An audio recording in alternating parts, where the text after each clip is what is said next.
मेरी जिंदगी के 14 साल सिर्फ एक चीज की वजह से एवरेज रह गए थे और वो चीज थी मेरी कम्युनिकेशन स्किल। सबसे अजीब बात ये थी कि प्रॉब्लम ये नहीं थी कि मुझे पता नहीं था क्या बोलना है। प्रॉब्लम ये थी कि जिस वक्त बोलना सबसे ज्यादा जरूरी होता था उसी वक्त मेरे दिमाग से सारे वर्ड्स गायब हो जाते थे। बचपन से लेके कॉलेज तक जब भी मेरी किसी से बहस होती, कोई टीचर अचानक खड़ा करके कुछ पूछ लेता या जब मुझे किसी नए इंसान से बात करनी होती, मेरा दिमाग लिटरली ब्लैंक हो जाता था। मुझे समझ ही नहीं आता था कि मैं बोलूं क्या। लेकिन जैसे ही वो सिचुएशन खत्म होती और मैं अकेला होता, मेरे दिमाग में हजारों परफेक्ट रिप्लाईज आने लगते और तब लगता था यार काश उस वक्त ये बोल दिया होता तो पूरा सीन ही अलग होता। बस इसी चीज की वजह से मेरी कॉलेज लाइफ भी काफी एवरेज रह गई। ना मैं लोगों के सामने खुद को प्रॉपर्ली एक्सप्रेस कर पाता था, ना लोग मुझे उतनी सीरियसली लेते थे और कई बार ऐसा लगता था कि मेरे अंदर जो है वो सामने वाले को दिख ही नहीं रहा। जबकि पढ़ाई में मैं काफी अच्छा था। कॉलेज के सेकेंड ईयर तक मैंने इन चीजों को इग्नोर किया क्योंकि मुझे लगता था कि बस पढ़ाई अच्छी कर लो, बाकी सब अपने आप ठीक हो जाएगा। लेकिन थर्ड ईयर तक आते आते मुझे एक ऐसी चीज समझ आई जिसने मेरी पूरी थिंकिंग बदल दी। क्योंकि रियल लाइफ में सिर्फ इंटेलिजेंट होना काफी नहीं है, कई बार तुम्हें यह भी आना चाहिए कि अपनी इंटेलिजेंस को सामने वाले तक पहुंचाना कैसे है।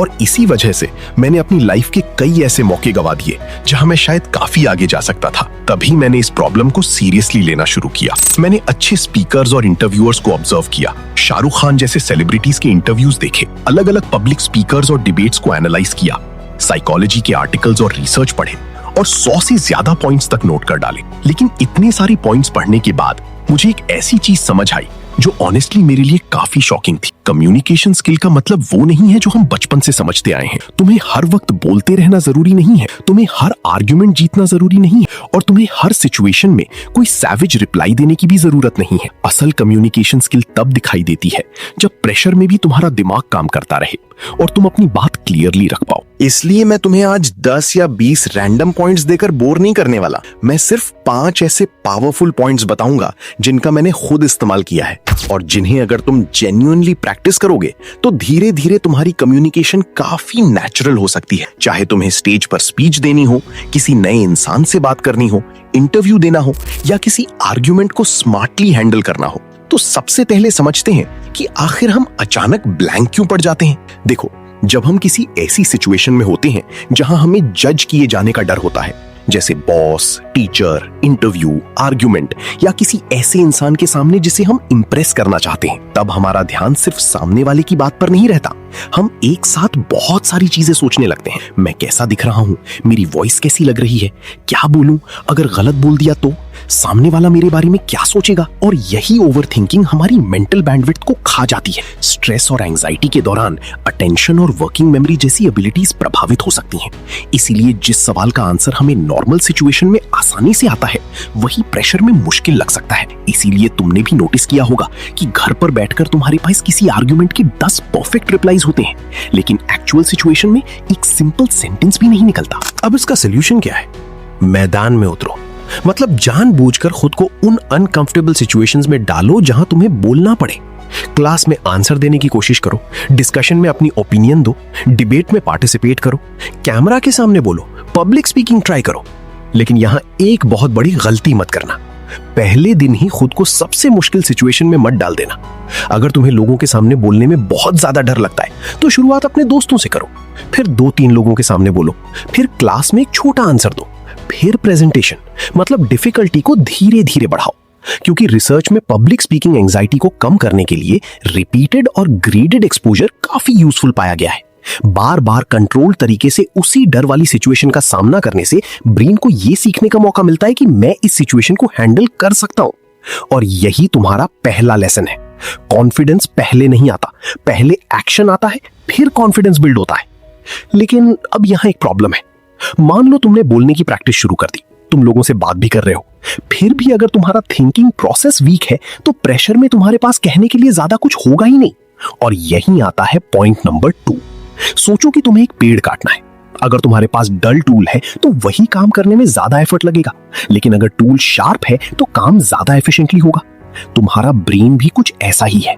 कम्युनिकेशन में सिर्फ बोलने की स्पीड मैटर नहीं करती, तुम्हें सामने वाले की बात समझनी होती है, सिचुएशन एनालाइज करनी होती है, पॉसिबिलिटीज देखनी होती हैं और फिर डिसाइड करना होता है कि एक्चुअली क्या बोलना है। इसलिए अपने ब्रेन को थिंकिंग की प्रैक्टिस दो। चेस खेल सकते हो, सुडोकू कर सकते हो, क्रॉसवर्ड या पजल सॉल्व कर सकते हो, रूबिक्स क्यूब भी कर सकते हो। सेंटेंस बीच में टूट सकता है, लेकिन यही प्रैक्टिस तुम्हारे ब्रेन और माउथ के बीच का गैप कम करती है और धीरे धीरे तुम्हें हर सेंटेंस बोलने से पहले इतना ज्यादा सोचने की जरूरत नहीं पड़ेगी। अब सोचो, तुम प्रेशर हैंडल करना सीख गए, तुम्हारी थिंकिंग भी इंप्रूव हो रही है, तुम्हारी डिलीवरी भी बेटर हो रही है। फिर भी एक प्रॉब्लम अभी बाकी है, क्योंकि तुम्हारे दिमाग में स्मार्ट रिप्लाईज के एग्जाम्पल्स ही नहीं है। लेकिन सिर्फ शार्प थिंकिंग काफी नहीं है, क्योंकि कई बार रिप्लाई हमारे दिमाग में होता है लेकिन माउथ से निकलते निकलते उसका पूरा इंपैक्ट खत्म हो जाता है। और यहीं आता है पॉइंट नंबर 3, तुम्हें अपनी बात क्लियरली डिलीवर करना भी आना चाहिए। कई बार प्रॉब्लम ये नहीं होती कि हमें आंसर नहीं पता, प्रॉब्लम होती है डिलीवरी। आवाज इतनी लो कि सामने वाला पूछे क्या, या हम इतनी तेजी से बोलें कि वर्ड्स क्लियर ही ना आए, या हर 2 सेंटेंस के बाद मतलब एक्चुअली, और फिर हमें खुद लगने लगता है कि हम कॉन्फिडेंट नहीं लग रहे। इसका सॉल्यूशन है डेली वोकल प्रैक्टिस। हर दिन 10-15 मिनट किसी आर्टिकल, बुक या अपने ही लिखे हुए पैराग्राफ को लाउड पढ़ो, लेकिन सिर्फ पढ़ना नहीं है, वर्ड्स को क्लियरली प्रोनाउंस करो, फिर उसी चीज को बिना देखे अपने वर्ड्स में एक्सप्लेन करो। और सबसे इंपॉर्टेंट, अपनी रिकॉर्डिंग सुनो, क्योंकि जब तक तुम अपनी वॉइस को बाहर से नहीं सुनोगे तुम्हें पता ही नहीं चलेगा कि तुम एक्चुअली कैसे बोलते। ऑनेस्टली मेरे हिसाब से यही इस पूरी वीडियो का सबसे इंपॉर्टेंट पॉइंट है, क्योंकि बाकी 4 चीजें जानने के बाद भी अगर तुमने ये मिस्टेक कर दी तो इंप्रूवमेंट बहुत स्लो रहेगी। देखो, लोग सबसे बड़ी गलती क्या करते हैं, वो कम्युनिकेशन की प्रैक्टिस अपने दिमाग में करते रहते हैं। अकेले में इमेजिनरी आर्ग्यूमेंट्स करते हैं, सोचते हैं अगर उसने ऐसा बोला तो मैं ये बोलूंगा, अगर उसने मुझे इंसल्ट किया तो मैं ये जवाब दूंगा, और फिर उन्हें लगता है कि वो तैयार हैं। लेकिन रियल कॉन्वर्सेशन कभी स्क्रिप्ट के हिसाब से नहीं चलती। सामने वाला तुम्हारे अकॉर्डिंग नहीं बोलेगा, वो बीच में इंटरप्ट कर सकता है, अनएक्सपेक्टेड क्वेश्चन पूछ सकता है, तुम्हारी बात से डिसएग्री कर सकता है, और कई बार ऐसा सवाल पूछ सकता है जिसके बारे में तुमने कभी सोचा ही नहीं। इसीलिए एक सिंपल रूल याद रखो, सेफ जोन में प्रैक्टिस करो, फिर रियल जोन में अप्लाई करो। मतलब पहले दोस्तों के साथ कैजुअल कॉन्वर्सेशन में अपनी बात क्लियरली रखने की कोशिश करो, घर में किसी टॉपिक पर कैजुअल कॉन्वर्सेशन में अपनी बात क्लियरली रखने की कोशिश करो, घर में किसी टॉपिक पर अपनी ओपिनियन एक्सप्लेन करो, कैमरा के सामने बोलो, फिर धीरे धीरे नए लोगों को इंप्रेस करना नहीं है। और तुम्हें हर सिचुएशन में सैवेज रिप्लाई देने की भी जरूरत नहीं है, क्योंकि सच ये है कि हर बात का सैवेज जवाब देना कम्युनिकेशन